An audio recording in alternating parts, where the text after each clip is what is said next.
Assalamualaikum Ibu. Waalaikumsalam Sus. Perkenalkan nama saya Rohira Sir. Saya di sini yang akan merawat Ibu. Saya sedang dipanggil Gigi. Kalau boleh saya tahu nama Ibu siapa? Nama saya Zakia Nur Sus. Baik Bu. Bagaimana perasaan Ibu sekarang? Saat ini saya sangat ketakutan Sus. Baik. Apa keluhan Ibu saat ini?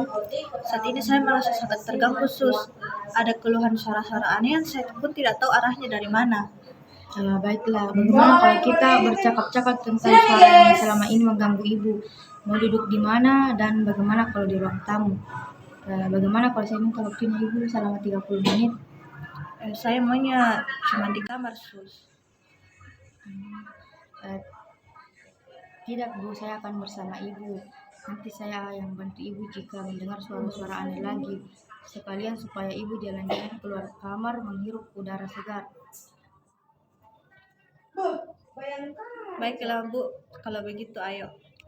Sebelum kita mulai, sebaiknya Ibu tarik nafas dulu supaya rileks. Sudah Sus. Bagus Ibu. Apakah Ibu mendengar sesuatu?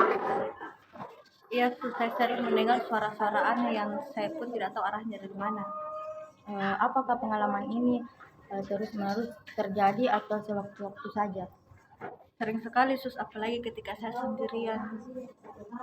Kapan Ibu mengalami hal itu? Ketika saya sendirian Sus, tanpa anak saya dengan suami saya. Berapa kali sehari Ibu mengalami hal itu? Kalau berapa kalinya sih sering banget Sus. Apakah pada waktu sendiri? Iya Sus, waktu saya sendiri tanpa anak dengan suami saya. Bagaimana dengan kegiatan Ibu sehari-hari? Apakah terganggu?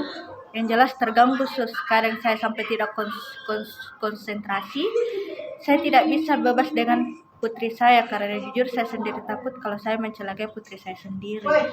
Selain Ibu, siapa yang biasanya bersama putri Ibu? Kalau sekarang saya ditemani ayah dan suami saya. Kalau suami saya kerja, saya dengan ayah saya juga jaga putri saya. Suara seperti apa yang Ibu dengar? Boleh saya tahu? Pokoknya seperti suara yang mengatakan, buang anakmu. Anak Ibu usianya berapa tahun Ibu? Usia anak saya masih 2 bulan Sus. Selama ini apa yang Ibu lakukan jika mendengar suara itu? Saya cuma bisa istighfar, peluk anak saya erat-erat Sus. Saya takut suatu saat nanti saya akan mencelakai anak saya dan tidak dapat mengendalikan diri saya sendiri. Bagus, Ibu mau menceritakan semua ini. Sampai saat ini perlindungan dari Ibu terhadap suara-suara itu sudah bagus. Tetap dipertahankan ya Bu. Ibu bisa meminta bantuan saya kapanpun Ibu mau. Keluarga atau teman semua bisa membantu. Ibu sebaiknya menyibukkan diri dengan hal lainnya supaya bisa meminimalisir dari memikirkan suara-suara itu. Begitu ya Sus. Terima kasih banyak atas sarannya Sus. Ya, salah satu cara untuk menghilangkan atau mencegah suara-suara itu adalah dengan cara menghardik Ibu. Gimana itu Sus cara menghardik? Nah, begini, ketika Ibu dengar suara itu, Ibu bisa pergi ke lain arah atau lain tempat. Kemudian Ibu teriak dengan keras, aku tidak mau membuang anakku. Begitu terus Bu, berulang kali. Ketika Ibu mendengar suara yang menyuruh Ibu untuk membuang anak Ibu. Apakah Ibu sudah paham? Ya Sus, saya sangat paham Sus. Terima kasih banyak Sus. Bagaimana perasaan Ibu setelah bercakap-cakap?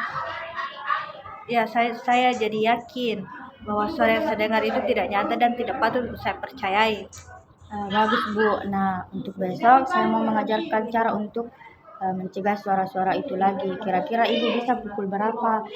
Bagaimana bila seperti sekarang ini? Ya, nggak apa-apa deh Sus. Di mana Bu kira-kira kita ngobrolnya? Di sini lagi juga nggak apa-apa sih. Baik Ibu, saya pamit ya Bu. Jangan lupa untuk meminta bantuan saya atau perawat atau keluarga Ibu jika ada apa-apa ya. Sus. Assalamualaikum Ibu. Waalaikumsalam Sus. Terima kasih banyak Sus. Ya.